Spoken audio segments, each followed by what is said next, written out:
Pagi hari ini ada satu pesan yang Tuhan taruh di dalam hati saya. Yang saya berharap gini, pesan ini cukup simple, praktis, sederhana untuk bantu kita semua sama-sama belajar apa yang Tuhan inginkan buat kita terutama di musim ini. Lewat gembala pembina kita, saudara dapat pesan. Tahun 2026 adalah tahun, wah yang tahu cuma 3 orang. Tahun apa? Tahun amanat agung. Maksudnya apa itu tahun amanat agung? Ini tahun di mana Tuhan mau pakai setiap kita untuk kita bawa kabar baik buat orang-orang di sekitar kita. Atau dengan kata lain di tahun ini Tuhan mau semua kita ini bisa jadi dampak, jadi berkat buat orang-orang di sekitar kita. Itu tahun amanat agung. Tuhan mau pakai hidup kita untuk memberitakan kabar baik. Nah pagi hari ini saya mau pakai kesempatan ini untuk kita sama-sama belajar. Bagaimana sih secara praktis. Karena kadang-kadang kesannya amanat agung, susah ya, berat ya. Gimana caranya secara praktis hidup kita ini bisa dipakai sama Tuhan untuk bisa bawa banyak orang di sekitar kita untuk kenal Tuhan. Saudara siap belajar? Yuk kita buka Alkitab kita sama-sama. Saya mau mulai dari sini. Efesus pasal yang kedua. Saya mau aja kita lihat Efesus pasal yang kedua. Kita lihat ayat yang ke-10. Efesus pasal yang kedua ayat yang ke-10. Ini surat dari Rasul Paulus buat jemaat di Efesus. Dan pagi hari ini izinkan Rasul Paulus juga bicara sama kita semua. Dan ini yang Paulus katakan. Paulus mengingatkan jemaat di Efesus. Karena kita ini buatan Allah. Diciptakan dalam Kristus Yesus untuk melakukan pekerjaan baik.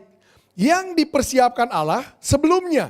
Dia mau supaya kita hidup di dalamnya. Nah Paulus mengingatkan kita semua pagi hari ini. Dia bilang begini, kita ini buatan Allah. Paulus mau ingatkan kita ini ada penciptanya. Kita ini ada pembuatnya. Amin. Kenapa Pastor? Itu penting. Saya mau kasih prinsip ini buat saudara. Segala sesuatu yang dibuat, segala sesuatu yang diciptakan, selalu diciptakan ada gunanya. Saya pernah tanya gini sama anak-anak sekolah minggu. Wah anak sekolah minggu sekarang nih susah dimotivasi. Anak-anak siapa yang mau permen? Nggak semangat. Anak sekolah minggu zaman sekarang udah nggak laku permen. Tapi keluarin selembaran yang warna biru. Anak-anak siapa yang mau? 50.000. Langsung perhatian semua. Anak-anak ternyata zaman sekarang ngerti duit ya. Langsung nyimak semua. Kalau bisa jawab pertanyaannya saya kasih. Coba adik-adik sebutkan, satu benda di bumi ini yang pernah diciptakan manusia, diciptakan, gak ada gunanya. Wah mereka mikir, putar otak, mulai kasih jawaban satu-satu. Sampah, Pastor.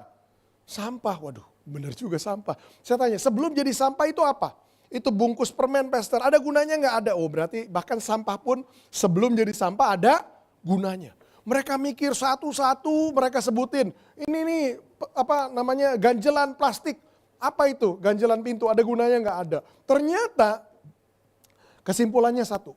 Mereka nggak bisa temukan satu benda yang manusia ciptakan nggak ada gunanya. Tapi kemudian saya bilang hadiahnya saya double. Dari yang biru jadi merah. Wah ngerti langsung. 100.000. Pertanyaannya saya bikin lebih gampang. Hadiahnya lebih besar, pertanyaannya lebih gampang. Apa pertanyaannya? Saya bilang kalau tadi manusia. Saya bilang nih coba sebutkan satu benda yang diciptakan Tuhan, diciptakan gak ada gunanya. Wah, mereka mikir, kalau diciptakan Tuhan lebih banyak lagi. Mereka bilang, kecoa Pastor. Waduh, kecoa ini gimana? Saya bilang kecoa. Ada yang punya ikan arwana? Saya bilang ada, papa saya punya. Nah itu makanannya arwana, saya bilang. Ada gunanya gak? Ada. Mereka sebutin yang aneh-aneh, mereka sebutin semua. Nyamuk lah, apalah mereka sebutin. Sampai terakhir ada anak kecil jawab begini. Ini saya pikir anak kecil sekarang terlalu wawasannya terlalu luas. Black hole. Ini orang tua aja bingung. Black hole, lubang hitam. Kok anak kecil bisa tahu lubang hitam tuh di luar angkasa begitu? Saya bilang begini, saya nggak tahu gunanya, tapi yang pasti ilmuwan tahu itu gunanya apa. Bahkan begini, bintang-bintang di langit yang kita pun nggak tahu fungsinya, minimal kita lihat indah aja. Menghibur kita, itu udah ada fungsinya. Minimal memperindah alam semesta. Saya bilang gini, semua ada gunanya. Akhirnya kesimpulannya sama. Mereka nggak bisa temukan satu benda pun yang Tuhan ciptakan nggak ada gunanya. Nah ini prinsip. Segala sesuatu yang diciptakan selalu diciptakan ada gunanya. Kemudian saya tanya pertanyaan ketiga yang terakhir. Ketika Tuhan ciptakan kalian, Kalian diciptakan gunanya apa? Wah, yang ini diem. Tadi diciptakan manusia, sampah semua disebutin. Diciptakan Tuhan, kecoa dibawa-bawa. Tapi ketika saya tanya, ketika Tuhan ciptakan kamu diciptakan gunanya apa? Diam semua. Nah pagi ini, saya mau kita sama-sama belajar, ngerti. Paulus ingatkan kita ini ciptaan Tuhan. Semua yang diciptakan ada gunanya. Tapi pertanyaannya, waktu Tuhan ciptakan saudara, apa sih tujuan Tuhan buat hidup saudara? Kenapa saudara diciptakan? Nah itu Paulus bawa kita kepada kesadaran itu. Kita ini buatan Allah. Dia lanjutkan bilang begini, diciptakan dalam Kristus Yesus untuk, bilang sama-sama untuk. Kata untuk itu menunjukkan tujuannya. Untuk itu kasih tahu kita fungsinya. Kita ini buatan Tuhan. Karena segala sesuatu diciptakan ada gunanya. Gunanya apa kita? Paulus bilang kita diciptakan oleh Tuhan, buatan Tuhan. Diciptakan dalam Kristus Yesus untuk melakukan pekerjaan baik. Tuhan punya pekerjaan buat setiap saudara. Tuhan punya fungsi, punya tujuan buat hidup saudara. Coba bilang sama sebelahnya, Tuhan punya kerjaan buat kamu. Tuhan ciptakan saudara untuk melakukan pekerjaan. Tuhan punya tujuan buat saudara. Bilang lagi sama sebelahnya, Tuhan mau pakai hidup kamu. Amin. Itu yang Paulus bilang. Kita ini buatan Tuhan dan kalau kita sadar kita buatan Tuhan, semua yang diciptakan punya tujuan, maka Tuhan pun punya tujuan buat hidup saudara. Saudara nggak Tuhan ciptakan hanya untuk menemuin kursi. Tuhan gak ciptakan saudara hanya untuk menemuin bumi. Tuhan ciptakan saudara karena Tuhan punya pekerjaan yang Tuhan mau saudara kerjakan. Yang dimana Paulus bilang begini, pekerjaan baik tersebut sudah dipersiapkan Allah dari sebelumnya. Sebelum apa pastor? Sebelum saudara ada. Pekerjaan itu, fungsi itu, tujuan Tuhan buat saudara sudah ada. Bayangin, Tuhan udah punya pekerjaan buat saudara bahkan sebelum saudara ada. Banyak yang mikir, mana bisa begitu pastor? Nggak masuk akal. Harusnya saya ada dulu, baru Tuhan kasih pekerjaan buat saya. Masa pekerjaannya udah ada dulu? Sebenarnya untuk ngerti ini nggak terlalu sulit. Coba saya pakai ilustrasi. Saudara lihat di depan ada meja. Saya tanya, meja ini ada yang bikin nggak? Ada. Dan yang bikin meja ini, dia punya tujuan. Meja ini aku bikin untuk ditaruh barang. Itu tujuannya. Nah saya tanya sama saudara, mana yang duluan? Meja ini dibikin dulu, baru tujuannya ada, atau tujuannya ada dulu, baru mejanya dibikin? Apakah mejanya dibikin, baru yang bikin mikir, saya bikin ini buat apa ya? Baru dipikirin. Atau dia punya dulu tujuan, aduh saya butuh sesuatu untuk naruh barang. Makanya saya bikin ini meja. Yang pertama atau yang kedua? Yang kedua ya. Jadi tujuannya ada duluan, makanya meja ini dibuat. Begitu juga dengan hidup saudara, dengar ini. Tuhan udah punya pekerjaan yang Tuhan mau saudara kerjakan bahkan sebelum saudara ada. Atau dengan kata lain saudara diciptakan Tuhan untuk demi pekerjaan itu saudara bisa kerjakan. Kalau Tuhan gak punya tugas buat saudara, Tuhan gak akan ciptakan saudara. Jadi alasan keberadaan saudara di bumi itu gak kebetulan. Itu gak kecelakaan. Bahkan bukan keinginan orang tua saudara. Saya pengen punya anak, gak ada urusan. Saudara ada di bumi karena Tuhan punya pekerjaan yang Tuhan mau saudara kerjakan. Tuhan punya tujuan yang Tuhan mau untuk saudara perankan. Paulus bilang begini, dia mau, Tuhan mau supaya kita hidup di dalamnya. Di sini ada yang mau tahu, kalau Tuhan punya kerjaan buat saya pastor, apa yang Tuhan mau kerjakan lewat hidup saya? Mau tahu? Gak ada. Kalau gak ada saya bisa selesai sekarang, kita doa berkat. Saudara mau tahu? Tuhan punya kerjaan buat saya. Apa kerjaan Tuhan yang Tuhan mau saya kerjakan? Saudara mau tahu? Yuk kita sama-sama belajar. Saya mau ngajak kita lihat satu cerita lain di dalam Alkitab. Yang dari sini mudah-mudahan secara praktis kita bisa ngerti. Gimana sih caranya temukan panggilan hidup kita. Gimana sih caranya temukan tujuan hidup kita. Gimana sih caranya cari tahu pekerjaan yang Tuhan mau saya perankan itu ngapain. Yuk kita buka Alkitab kita ke Matius pasal 21. Ini ayat dasar kita pagi hari ini. Matius 21, kita lihat ayat 18 dan ayat yang ke-19. Ini cerita yang terkenal. Saya bacakan buat saudara. Matius 21 ayat 18. Alkitab katakan begini, pada pagi-pagi hari dalam perjalanannya kembali ke kota, Yesus merasa lapar. Di dekat jalan, ia melihat pohon ara lalu pergi ke situ. Tetapi ia tidak mendapat apa-apa pada pohon itu selain daun-daun saja. Katanya kepada pohon itu, engkau tidak akan berbuah lagi selama-lamanya. Dan seketika itu juga keringlah pohon ara itu. Ini cerita yang terkenal. Kita banyak dengar khotbah dari cerita ini. Tentang Yesus mengutuk pohon ara. Biasanya pesan yang kita dapat dari cerita ini bunyinya di seputar begini. Saudara, ada kuasa dalam perkataan. Buktinya apa? Yesus, dia kutuk pohon ara itu. Pohon ara itu langsung mati. Makanya hati-hati dengan perkataan kita. Karena apa yang kita ucapkan akan terjadi. Biasanya itu pesannya. Dan saya percaya ada kuasa dalam perkataan. Itu pesan yang benar. Kita perlu belajar. Tapi saya mau cerita nih, suatu hari saya lagi renungkan bagian ini dalam firman Tuhan. Dan saya mulai berpikir begini. Apa iya pesan di balik cerita ini cuma itu aja? Kenapa kok pastor iseng banget nanya kayak gitu? Karena saya menemukan begini, kok kesian ya pohon ara ini? Kenapa kesian pastor? Pohon ara ini sebelum hari itu gak dibilang sakit, gak dibilang tua. Pohon ara itu lagi berdiri baik-baik loh.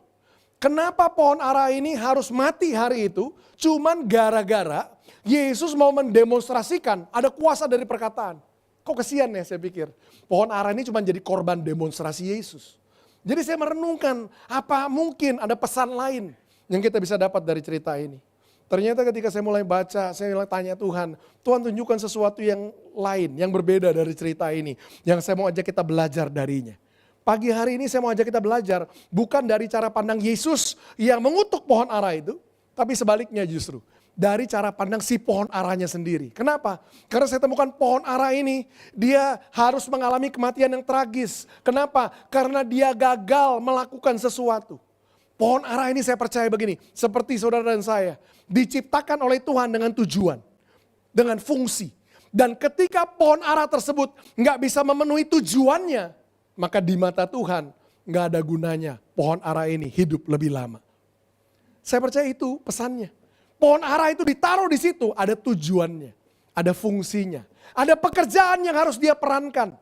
Dan ketika Yesus menemukan pohon ara ini gak melakukan tujuannya, maka Yesus bilang mulai hari ini engkau gak akan berbuah lagi selama-lamanya. Mati dia hari itu. Ternyata hidup ini bukan sekedar hadir. Hidup ini harus memenuhi tujuan. Hidup saudara di bumi bukan sekedar ada. Hidup saudara harus memenuhi tujuan. Makanya kita belajar yuk dari pohon ara ini. Gimana caranya supaya kita mengalami yang tragis yang pohon ara ini alami. Gimana caranya kita bisa menemukan tujuan Tuhan dalam hidup kita. Nah, saya ajak kita mulai ceritanya dari awal.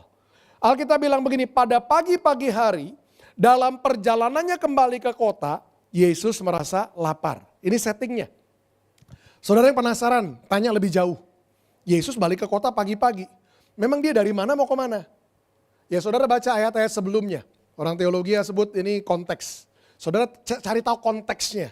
Kalau saudara baca cerita sebelumnya, saudara akan temukan satu cerita lain yang terkenal juga. Yesus satu hari sebelumnya baru saja menjungkir balikan meja penukar uang. Dia marah. Dia bilang rumahku yang harusnya jadi rumah doa jadikan sarang penyamun. Dia jungkir balikan meja, di situ dia marah. Nah sesudah dia marah, dia 17 Alkitab bilang begini, kemudian dia menyingkir ke satu kota lain namanya Betania dan bermalam di situ. Ini gambarannya ya. Betania itu satu kota lain di luar Yerusalem. Kalau pakai ukuran zaman sekarang, jaraknya ternyata nggak terlalu jauh. Cuma sekitar 4 kilometer. Masa 4 kilometer luar kota, pastor? Ini 2000 tahun yang lalu. 2000 tahun yang lalu belum ada mobil, belum ada motor, Gojek, Grab, belum ada. Jadi 4 kilometer jalan kaki, itu jauh. Itu hitungannya udah luar kota. Tapi nggak terlalu jauh sampai-sampai gini, paginya bisa balik lagi. Ngerti ya? Kalau orang Jakarta tuh kayak ibarat, aduh saya capek nih di Jakarta hari ini seharian penuh. Udahlah mau istirahat, luar kota. Kira-kira yang ideal kalau besok pagi harus balik ke Jakarta kemana? Bogor, Sentul, Puncak, masih bisa. Kalau kembali kejauhan ya. Ya tapi sekarang naik pesawat ya bisa juga. Tapi yang dekat-dekat lah gitu. Ya mungkin gambarannya Bogor, Sentul ke sana. Kenapa? Kok dekat amat? Pagi-pagi udah harus balik. Nah itu kurang lebih gambarannya. Jadi Yesus keluar kota sebentar, tapi pagi-pagi hari udah harus balik ke kota. Nah di tengah perjalanan dia merasa lapar. Itu konteksnya. Mungkin di hotel dia belum sempat sarapan, di mana dia menginap mungkin warung belum buka. Pokoknya gini, di tengah perjalanan dia merasa lapar. Ketika dia rasa lapar, Alkitab bilang gini, di dekat jalan dia lihat ada pohon ara. Pohon ara itu ada di dekat jalan. Ini poin yang pertama. Saya bilang tadi, kita belajar dari pohon ara ini. Alkitab katakan pohon ara itu ada di dekat jalan. Apa yang harus kita ngerti, Pastor? Kalau kita mau mengerti tentang fungsi hidup kita. Yang pertama, pohon ara itu ditempatkan oleh Tuhan di dekat jalan. Apa artinya di dekat jalan? Ini poin yang pertama. Tuhan taruh pohon ara tersebut di tempat di mana Tuhan mau pohon ara itu berada. Hubungannya sama kita apa, Pastor? Seperti pohon ara itu. Saya percaya begini, Tuhan pun tempatkan saudara di tempat di mana Tuhan mau saudara berada. Penempatan hidup saudara itu enggak kebetulan. Itu adalah oleh desainnya Tuhan. Tuhan lahirkan saudara di bangsa, di negara di mana Tuhan mau saudara lahir. Saya tadi bawa gambar pohon ara, bisa tolong dimunculkan? Biar ada gambaran pohon ara itu seperti apa. Bisa? Tuhan taruh saudara, lahirkan saudara di tempat di mana Tuhan mau saudara lahir. Kenapa ini penting? Karena saya temukan ada banyak orang yang dalam hidupnya nggak bisa menerima eksistensinya. Kenapa sih, Pastor, saya harus jadi orang Indonesia? Kenapa sih saya harus tinggal di kota Jakarta? Kenapa sih saya harus tinggal di wilayah Pluit? Banyak kita mempertanyakan keberadaan kita. Dan selama kita nggak bisa terima itu, kita nggak akan pernah temukan tujuan hidup kita. Alkitab bilang pohon ara itu ada di dekat jalan. Kalau bayangin, pohon ara ini ada di kejauhan jalan, di belakang jalan, di samping jalan. Hari itu Yesus lewat, nggak akan ketemu pohon ara itu, benar? Pohon ara itu ditempatkan Tuhan di tempat yang spesifik di mana Tuhan mau pohon ara itu berada. Begitu juga hidup saudara. Tuhan lahirkan saudara, buat saudara hidup dan tinggal di tempat di mana Tuhan mau saudara lahir. Kenapa ini penting untuk ngerti? Selama saudara pertanyakan pertanyaan yang salah, saudara nggak akan pernah temukan tujuan hidup saudara. Tapi the moment saudara ngerti, Tuhan yang sengaja taruh saudara di situ. Saudara kan mulai cari tahu, kenapa ya Tuhan taruh saya di Indonesia? Apa yang Tuhan mau kerjakan? Apa tujuan Tuhan buat saya di bangsa ini? Saudara nggak akan lagi mempertanyakan keberadaan saudara. Saya tanya sama saudara, kalau Tuhan mau buat saudara lahir di Amerika jadi orang bule, kalau Tuhan mau bisa atau enggak? Bisa. Kalau Tuhan mau buat saudara lahir di Afrika jadi orang kulit hitam, bisa? Tuhan bisa memilih untuk lahirkan saudara dimanapun Tuhan mau saudara lahir. Tapi fakta bahwa Tuhan lahirkan saudara di bangsa ini dan buat saudara hidup di bangsa ini. Saya percaya begini, karena Tuhan punya tujuan buat hidup saudara di bangsa ini. Bahwa begini, di tempat lain saudara akan meleset dari panggilan saudara. Makanya jangan gampang-gampang kita pindahkan diri kita. Di dalam Alkitab, kalau saudara pelajari semua tokoh-tokoh dalam Alkitab, saudara ketemukan kesamaan ini. Semua mereka menemukan panggilannya di tempat yang spesifik. Yusuf di Mesir, Daniel di Babel, Daud di Israel. Masing-masing mereka punya tempat yang spesifik. Bahkan kalau saudara ingat cerita Abraham. Tuhan bilang apa sama Abraham? Abraham, kamu tinggalkan keluargamu, sanak saudaramu, kotamu. Kamu tinggalkan tempat itu ke tempat ini yang akan aku tunjukkan sama kamu. Dan Abraham taat, dia pindahkan dirinya, dia sampai ke tempat tersebut. Dan sadarkah saudara bahwa janji Tuhan baru buka buat Abraham ketika dia ada di tempat di mana dia seharusnya berada. Dia nggak ngomong di awal, Tuhan baru ngomong di tempat yang di mana dia seharusnya berada. Kalau dia pindahkan dirinya, dia akan meleset dari panggilan Tuhan. Ingat, kalau pohon ara ini bilang gini, ngapain saya berdiri di sini? Di pinggir jalan ini nggak jelas. Saya cabut diri, saya pindahkan ke tempat lain. Saya kasih tahu, hari itu Yesus lewat, nggak akan ketemu pohon ara itu. Pohon ara itu yang taruh situ, Tuhan spesifik. Kenapa? Tuhan punya tujuan buat dia di tempat itu. Yang pertama yang semua kita harus belajar tentang panggilan. Kalau saudara mau ngerti, Tuhan mau pakai saya buat apa sih, Pastor? Yang pertama yang saudara harus ngerti, Tuhan taruh hidup saudara di tempat di mana Tuhan mau saudara berada. Kenapa? Karena Tuhan punya tujuan buat hidup saudara di tempat itu. Tapi dengar ini, bukan perihal kelahiran saudara aja yang saudara perlu ngerti. Di mana saudara bekerja hari ini, penting. Banyak orang bilang, kenapa sih Pastor saya harus kerja di kantor saya hari ini? Saya gak ngerti kenapa. Kenapa sih Pastor saya harus tinggal di gang di mana saya tinggal? Kenapa sih Pastor saya harus tinggal di apartemen di mana saya tinggal? Itu di gang saya, gak ada orang Kristen ya Pastor. Itu di kantor saya, itu gak ada orang percayanya Pastor. Kenapa saya harus ada di sini? Hari ini ngerti, Tuhan yang taruh saudara di tempat di mana Tuhan mau saudara berada. Kenapa? Karena Tuhan punya tujuan buat hidup saudara di tempat itu. Justru karena belum ada orang percaya di situ. Tuhan taruh saudara di situ. Kenapa? Tuhan mau saudara jadi terang Tuhan di tempat itu. Tuhan punya penempatan yang spesifik atas hidup saudara. Tuhan yang taruh saudara di tempat di mana Tuhan mau saudara berada. Semua dalam hidup ini jangan dianggap sebagai kebetulan. No, Tuhan yang punya penempatan, Tuhan punya desain buat hidup saudara. Bahkan saya temukan ada orang-orang bilang begini, saya bahkan gak ngerti pastor, kenapa sih saya harus berjemaat di situ? Pertanyaannya salah. Gini, ketika kita mulai tanyakan pertanyaan yang salah, semua outcome jadi salah. Gak enak pastor tinggal di gang ini pastor, gak ada orang percaya, di gangnya sempit, kecil, semua kita akan meleset dari panggilan Tuhan. Tapi ketika kita mulai ngerti, Tuhan yang taruh kamu di situ. Kita mulai cari tahu, buat apa saya ditaruh di sini. Orang yang bilang, kenapa sih saya harus gereja di situ, berjemaat di situ, tenang di situ. Pertanyaannya jadi salah. Kenapa? Ya saya gak seneng-seneng amat pastor. Lihat aja kursinya aja gak nyaman, presiden gak enak, khotbahnya gak bagus. Semua kekurangan kita temukan. Tapi ketika kita mulai ngerti, Tuhan yang menempatkan kita di tempat di mana Tuhan mau kita berada. Oh, Tuhan yang buat kamu tertanam di situ. Saudara mulai cari tahu, kenapa ya Tuhan bawa saya ke gereja ini? Apa tujuan Tuhan? Di mana saya bisa kasih kontribusi? Di mana saya bisa terlibat? Bahkan yang kurang saudara nggak anggap sebagai yang menyiksa hidup saudara. Tapi yang kurang saudara anggap, oh mungkin di bagian itu saya harus bantu perbaiki. Tiba-tiba saudara mulai menemukan tujuan, fungsi ketika saudara ngerti Tuhan yang taruh saudara di tempat di mana Tuhan mau saudara berada. Ini yang pertama, yang paling dasar yang saudara perlu ngerti tentang panggilan. Bahwa penempatan hidup saudara is by God's design. It's not a coincidence. Itu bukan kebetulan, tapi oleh desain Tuhan. Di sini anak muda lebih banyak nih, kebaktian yang kedua. Saya suka kasih nasihat ini sama anak-anak muda. Perhatikan, jangan segampang itu memindahkan posisi diri kamu, relokasi hidup kamu berdasarkan cuman apa yang kamu lihat baik, pikir baik, rasa baik. Kenapa? Karena indera kita bisa menipu. Saudara ingat cerita di dalam Alkitab? Satu orang ini namanya Abraham, dia punya keponakan namanya Lot. Di satu titik mereka berselisih. Kenapa? Karena diberkati Tuhan. Menarik ya, ini diberkati Tuhan malah ribut. Biasa orang kalau gak ada berkat berantem. Ini justru diberkati Tuhan, itu mereka gontok-gontokan anak-anak buahnya. Dan Abraham melihat ini gak sehat. Dia bilang sama Lot, dia panggil ponakannya, Lot, jangan beginilah. Kita kan diberkati Tuhan, masa malah begini? Udahlah, mendingan kita pisah jalan baik-baik. Hubungan kita tetap baik dan terus diberkati Tuhan. Jadi Lot pikir, oke, boleh juga. Pamannya ini kasih tawaran, udah gini aja, kamu pilih duluan jalan. Kamu ke kanan, aku ke kiri. Kamu ke depan, aku ke belakang. Pokoknya kita bisa baik-baik, kamu pilih. Kemudian Alkitab mencatat, kemudian Lot melayangkan pandangannya. Dia lihat satu tempat ini baik. Lihat. Lot ambil keputusan berdasarkan apa yang dia lihat baik, dia pikir baik, dia rasa baik. Dia bilang aku mau tempat itu.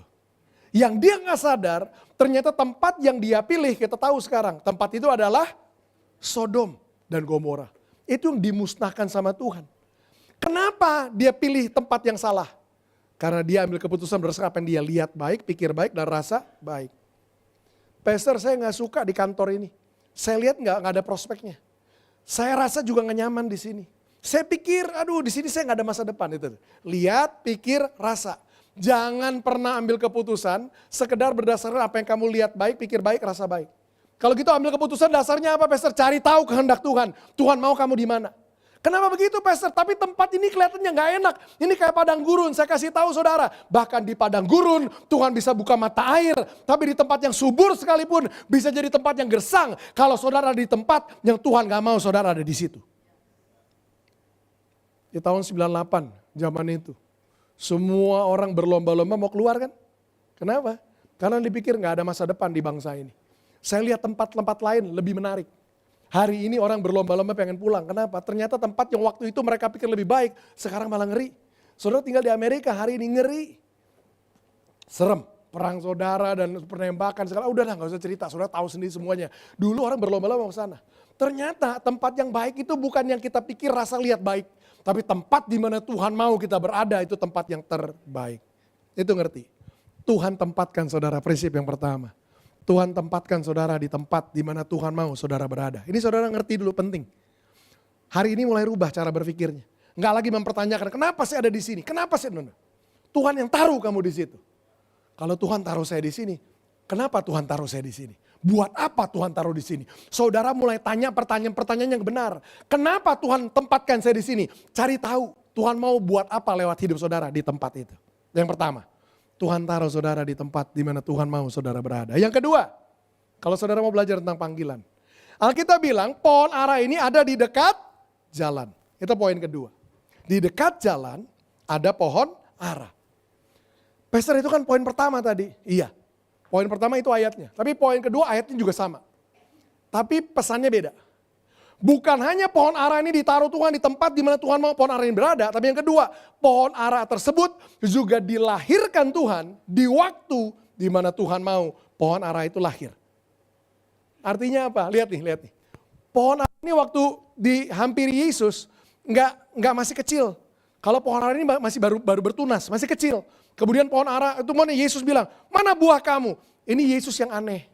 Masa pohon baru tunas dicariin buahnya kan gak mungkin. Atau juga begini, pohon ara ini udah tua renta, udah gak bisa berbuah. Yesus tanya, mana buah kamu? Ya ini Yesus juga yang aneh. Kenapa? Udah ketuaan gak mungkin berbuah.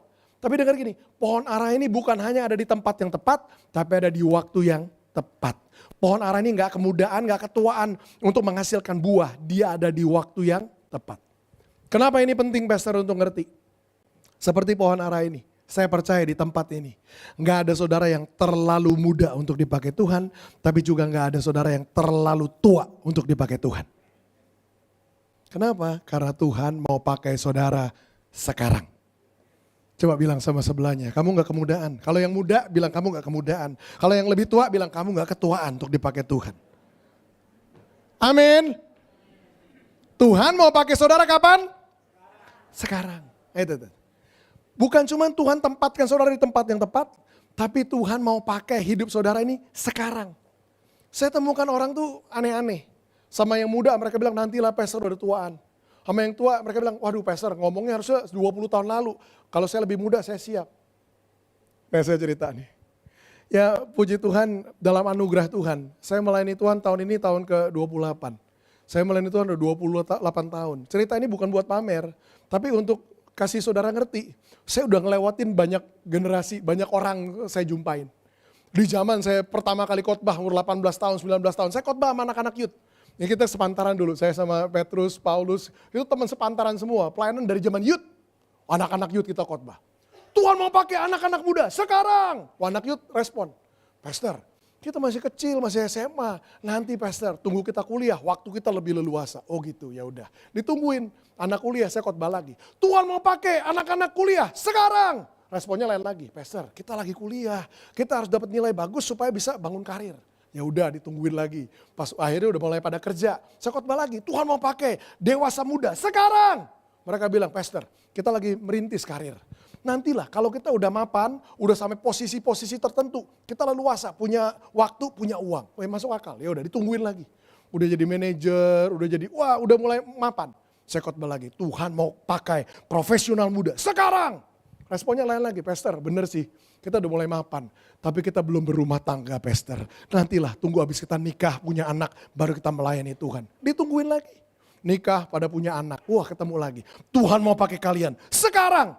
Pastor gak tahu ya, punya anak itu repot pastor. Aduh begadang malam-malam, siang nganterin sekolah segala macam. Nantilah pastor, anak-anak udah agak dewasa, waktu kita lebih banyak, lebih leluasa, kita melayani Tuhan.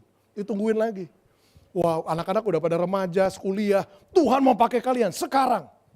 Pastor bener sih, anak-anak kita udah dewasa, kita pun udah oke, justru itu pastor. Sekarang baru rasain bebas pastor.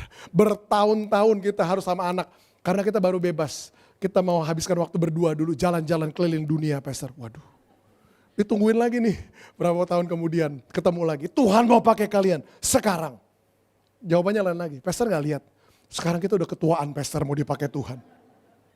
Ya ampun, jadi pertanyaannya mau dipakai Tuhannya kapan? Coba bantuin saya, tanya sama sebelah saudara, kamu mau dipakai Tuhannya kapan? Coba tanya. Halo, mau dipakai Tuhan kapan? Mau dipakai Tuhan kapan? Pastor Petrus tolong direkam Pak. Ini. Sekarang. Udah Pak siap, pekerja langsung banyak nih Pak. Siap dipakai Tuhan sekarang, benar? Kita kan mau belajar tentang tujuan, fungsi. Saya nggak tahu kenapa hari itu pohon ara itu nggak mau kasih buah. Mungkin dia pikir nantilah 5 tahun lagi. Atau dia mungkin pikir ya dulu kayak lewat. Enggak. Tuhan mau pakai saudara bukan nanti, bukan dulu. Tuhan mau pakai saudara kapan? Sekarang. Alkitab bilang gini, hari ini kalau kamu dengar suara Tuhan, jangan keraskan hatimu. Tuhan mau saudara ngeresponi dia sekarang. Tuhan mau pakai saudara sekarang. Itu poin yang kedua. Tuhan mau pakai setiap kita sekarang. Jadi ingat ya, Tuhan taruh saudara di tempat di mana Tuhan mau saudara berada. Ternyata melayani Tuhan nggak mesti cuma di gereja hari Minggu. No. Dimanapun penempatan Tuhan atas hidup saudara, di perusahaan saudara, kantor saudara, dimanapun. Tempat tinggal saudara, di apartemen saudara, dimanapun. Tuhan yang taruh saudara di situ. Yang kedua, nggak perlu tunggu. Tuhan mau pakai saudara sekarang. Yang ketiga, apa yang kita bisa belajar Pastor dari pohon ara ini tentang panggilan? Hari itu Alkitab bilang gini, pohon ara itu di dekat jalan. Yesus lewat situ dia merasa lapar. Yesus datangin pohon ara ini. Saya tanya sama saudara, sebenarnya apa sih yang Yesus harapkan dari pohon ara ini? Yesus mengharapkan pohon ara ini menghasilkan buah. Ini poin yang ketiga. Seperti pohon ara ini, Tuhan mau hidup setiap kita juga menghasilkan buah. Tapi bentar ya, jangan cepat-cepat ngomong buahnya. Kenapa? Karena saya mau kita cermati ada satu bagian ini yang menarik. Alkitab mencatat begini, waktu Yesus deketin pohon ara ini, dia kasih komentar. Ternyata pohon ara ini banyak daunnya tapi nggak ada buahnya. Benar?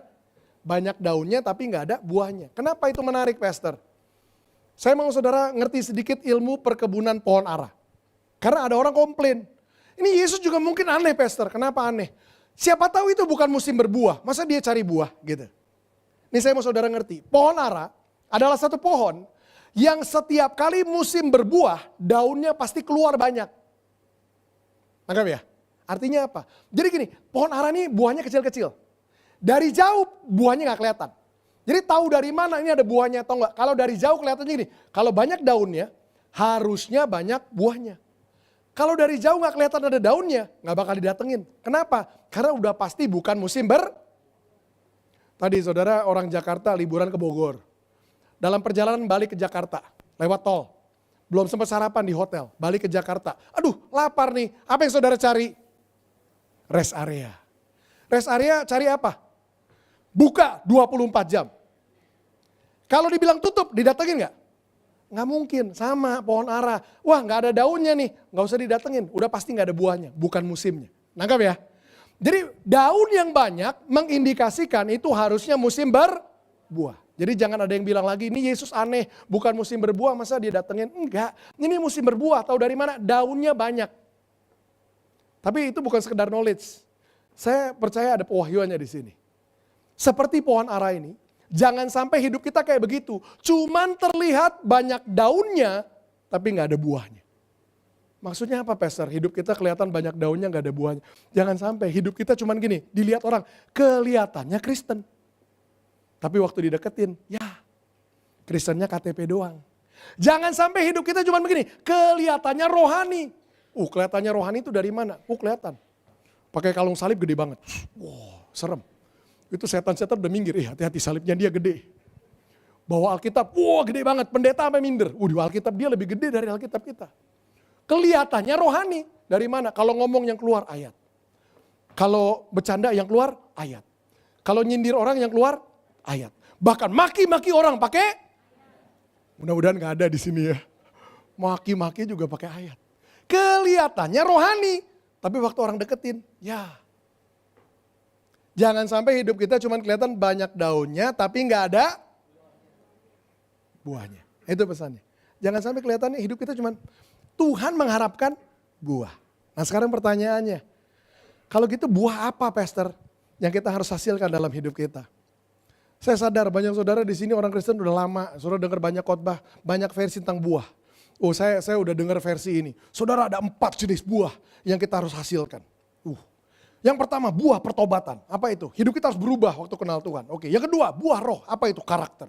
Yang ketiga buah jiwa-jiwa. Bawa jiwa-jiwa sama Tuhan. Yang keempat buah pelayanan. Keren. Saya nggak tahu saudara mungkin dengar ada 5 versi, 6 versi, 7 versi. Nggak ada yang salah.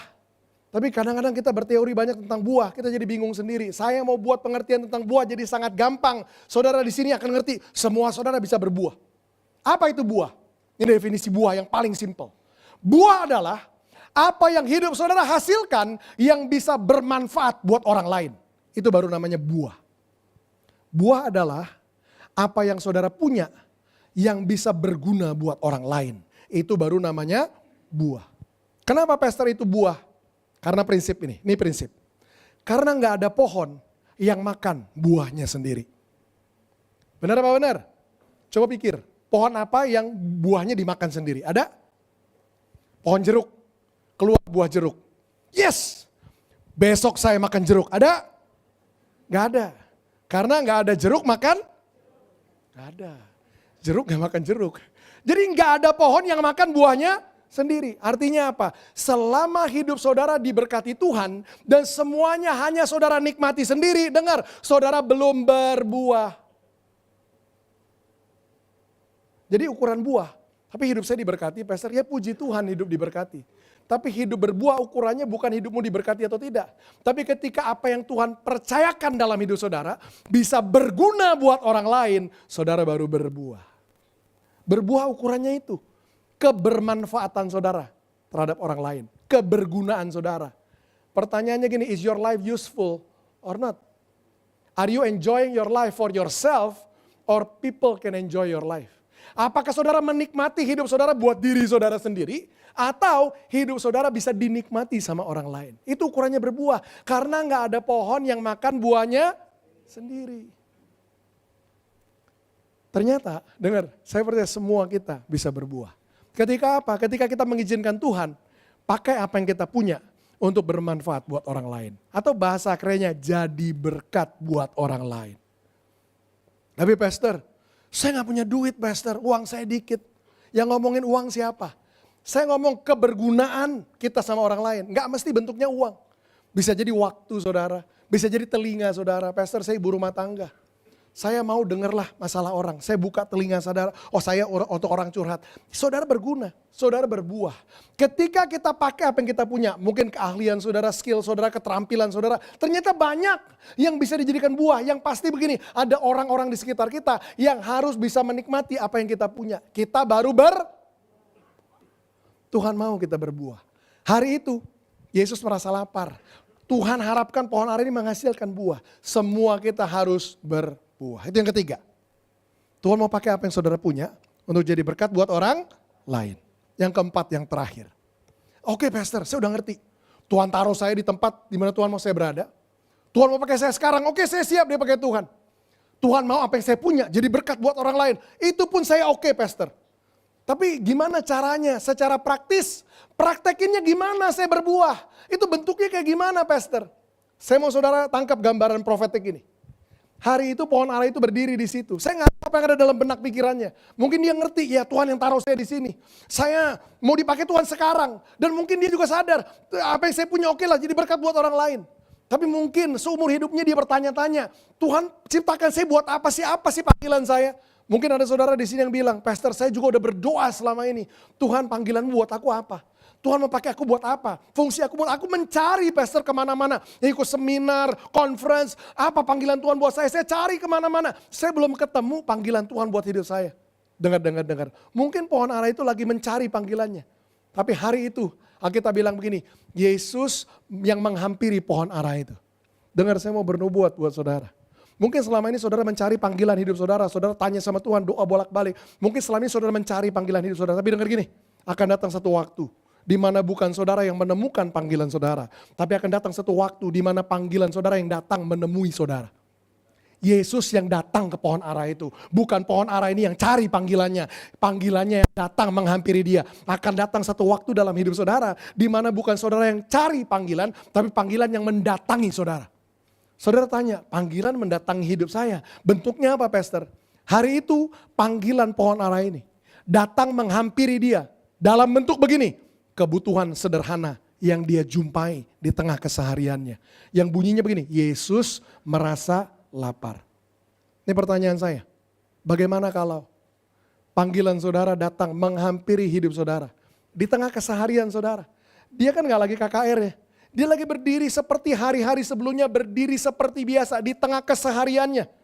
Bagaimana kalau panggilan saudara tiba-tiba datang menghampiri saudara di tengah-tengah keseharian saudara. Bentuknya apa? Kebutuhan sederhana yang mengetuk pintu saudara. Pak, saya butuh pertolongan. Yesus merasa lapar. Bentuknya apa, Pastor? Panggilan kita bisa datang menghampiri kita.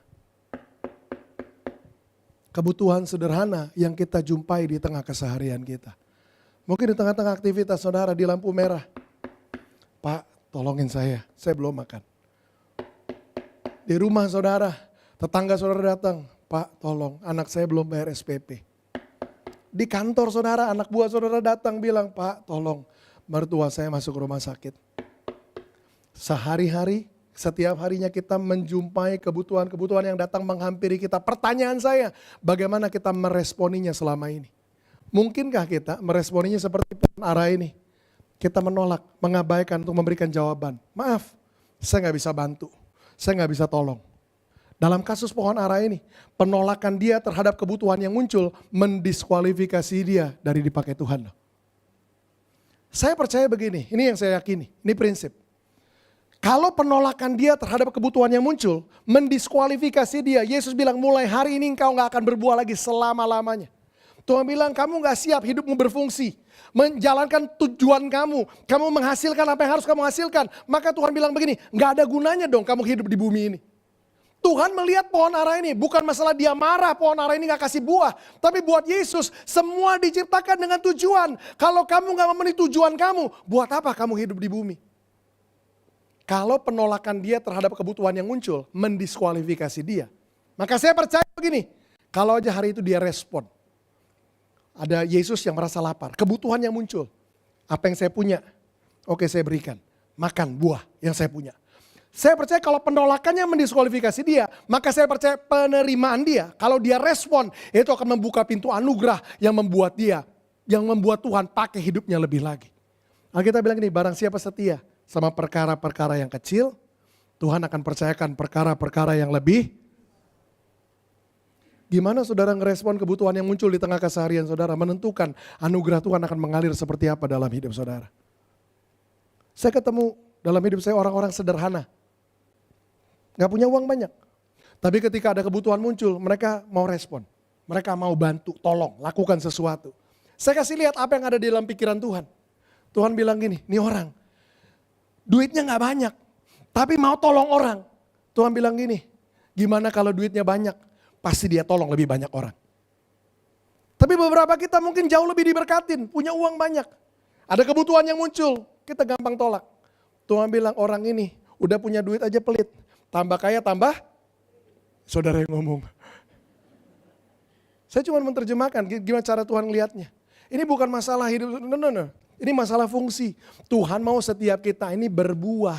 Apa yang kita punya bisa jadi dampak berkat buat orang lain. Bagaimana kalau panggilan saudara lagi datang menghampiri hidup saudara di tengah-tengah keseharian saudara. Bentuknya apa? Bentuknya bisa jadi kebutuhan-kebutuhan sederhana yang saudara jumpai di tengah-tengah keseharian saudara. Tapi dengar, ada orang tanya begini. Tapi pastor, kalau kayak gitu kan banyak dong. Lampu merah di pinggir jalan segala macam, itu orang minta tolong terus pastor. Saya tahu dari mana yang minta tolong itu panggilan saya. Gimana kalau saya bantuin, ternyata itu bukan panggilan Tuhan buat saya. Itu pertanyaannya. Pertanyaan yang sebenarnya cuma cari alasan untuk kita nggak ngerespon. Tapi oke lah saya jawab. Saya bilang begini, jawabnya gampang. Kalaupun ada orang datang minta tolong dan kamu bantu dan ternyata bukan panggilan Tuhan buat kamu. Itu bukan panggilan Tuhan. Saya bilang begini, ini prinsip. Yang namanya nolongin orang tetap gak pernah salah. Nolongin orang kok gak salah. Tapi dengar, saya lanjutkan. Tapi gimana kalau kamu terlanjur tolak, ternyata itu panggilan Tuhan. Jadi serius kan? Kamu tanyanya kalau bukan panggilan Tuhan gimana? Nolong orang. Ya nolong orang gak salah. Tapi saya tanya balik. Gimana kalau kamu terlanjur tolak, ternyata itu panggilan Tuhan. Seperti pohon ara ini. Gak bisa jawab. Saya mau tutup dengan cerita terakhir dalam Alkitab. Kalau saudara turun beberapa pasal sesudah itu, nggak perlu dibuka, saudara tahu ceritanya semua. Di Matius pasal 25, ada satu cerita lain yang terkenal. Yesus bilang begini di ayat-ayat itu. Ketika aku lapar, kamu gak kasih aku makan. Ketika aku haus, kamu gak kasih aku minum. Ketika aku telanjang, kamu gak kasih aku pakaian. Dan ketika aku di penjara, kamu gak kunjungin aku. Nah yang menarik nih orang yang respon. Dia bilang, guru, Kapan kami pernah lihat kamu lapar, kamu haus, kamu telanjang, kamu di penjara? Kapan?